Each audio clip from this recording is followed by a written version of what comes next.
In week 10, we're tasked with implementing multiple cars in the simulation, so modifying it to support two cars, red and blue, and switching between the different cars with the space bar and changing the controls. So here's the demo of our code. So we have a red car and a blue car, and as you can see there, the terrain is very rough, so they're kind of in the gulch. So the wheels are flying off this car, but I can maneuver it around, and then if I press the space bar, it switches to the blue. Okay. Press the space bar again, switches to the red.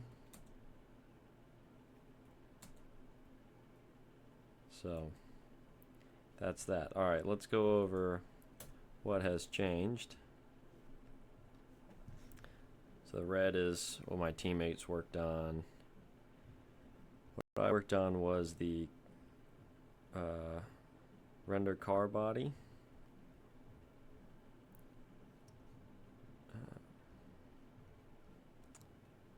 So this just changes different colors for each car. So if the car ID is 0, then it'll do red, and if it's blue, it'll change blue, and these are the RGB values.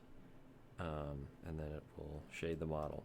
Pretty simple, but let's take a look at this car ID, which is declared in the class. It's as a unique identifier, and it's assigned to each car instance, which is used to differentiate between cars for coloring purposes. So it's either set to 0 or 1 randomly, and if the car ID is 0, then the car is rendered as red, and 1 is rendered as blue. And this ensures that each car has a unique color, making it easier to distinguish between them in the simulation. And then we will shade. Talk about this, we shade it. And this is part of the render car body function, which is called in, oh, I'm blind. It's called in the render function before wheels, and so this is just so that we can have different colors. Alright, and I think that's it. This week was pretty easy. Not a whole lot of stuff that we changed. Had to implement. So that's it.